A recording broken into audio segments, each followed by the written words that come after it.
Hello and welcome back to the channel. Thank you so much for joining me today. You're joining me on the very first video in a series that I'm calling Macro Bytes. Now what I'm doing is I'm breaking down the macro process in a series of videos that is going to help you improve your macro photography. So I'll put a playlist, well not at the moment, there won't be a playlist because this is the first video, but there'll be a playlist with all different aspects of macro photography in it and a lot of tips all along the way. So this is going to be the first one. So if you're new to the channel, then what I cover on this channel is landscapes, seascapes, woodland photography, insects, mushrooms, anything outdoors basically. So if you are interested in outdoor photography, please do consider hitting that subscribe button. It's always appreciated. So with that being said, let's jump into the content. So the sway is a technique used by macro photographers and it goes something like this. Now you probably can see that I'm moving a little bit, but that is literally all it is. It's the tiniest of movements backwards and forwards. So the purpose of the sway is obviously when you're not on tripod, you want to focus on a subject that's still. So say there's an insect on this branch, for example, I'm going to use my focus ring to move backwards and forwards, but because my body naturally moves, I can't stay perfectly still. What I might end up doing is I might focus toward the subject and my body might be moving away from the subject. So you have two conflicting movements. So you'll find it 10 times harder to get an accurate in focus shot that way. So whereas if you move your focus to the closest focusing point or the point where your subject's in focus, that you want it in focus, and then don't focus anymore and then just use that sway to bring your subject in and out of focus. And using this technique will increase the amount of shots that you come away with that are in focus. Right, so first thing you need to do, get a good stance. So feet shoulder width apart, get knees slightly bent, and you've got your core enabled then so you can keep yourself nice and steady. You can either use live view on the back of the camera or you can put the camera up to your eye. Now if you've got it up to your eye, it will give you another point of contact, so it'll make it a little bit more stable for you.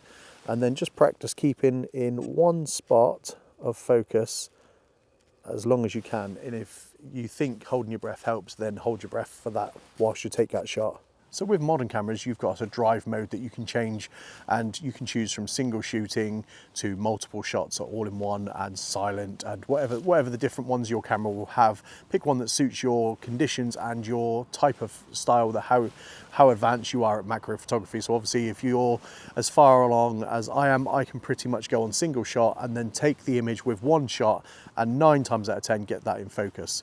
So try and pick the one that suits you. So whether you want to move, if you go multiple shots, you can move through the focal range. If you put your camera into a high-speed continuous shooting, you can sway backwards and forwards and then take multiple images. The only problem with that is you're going to end up with a lot of images on your camera and there's a lot of post-processing to go through all the images to see which ones are in focus. But it might guarantee that you get a good shot. So start with that and then work your way down to single shot and then just try and get a single shot where you just go, for practice sake, just find a subject, get the focal point, take one shot, check it on the back of your camera, see whether it's in focus. If not, try again and just keep doing that, because sometimes with insects, especially insects, you don't have time to set your camera up and what. So you can come across an insect and you can just literally take a shot like that and it'll be in focus.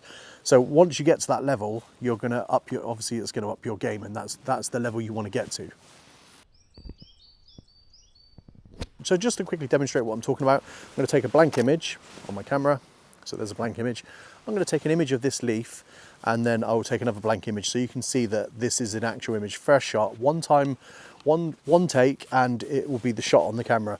Now what I'm going to do is I'm going to take an image where the stem splits off. It splits into multiple parts here, but just above the leaf. So that's the image I'll be taking. That's the focus point, just so you know. But there is a quicker way of doing this, and if you check out the next video in the playlist when it drops, that video will show you how you can get this image quicker. So just to show how long it takes to do this and that it can be done. Now bearing in mind that this leaf is blowing in the wind also, so this shows you how tricky this can be.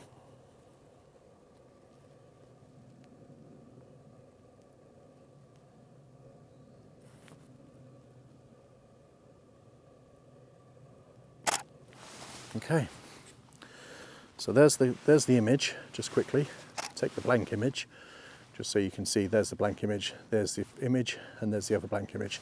So just to show you the focal point that I was talking about, right where it splits off. So that, I don't know how well that's coming up on that camera on the back of there. Yeah, you can see that. So yeah, so that right there is how you do that. Right, so that's it. So that's the sway technique. Hopefully you find that useful and you implement it in your photography and you get some decent images from it. So just leaves me to say thank you so much for watching, and I'll catch you on the next one.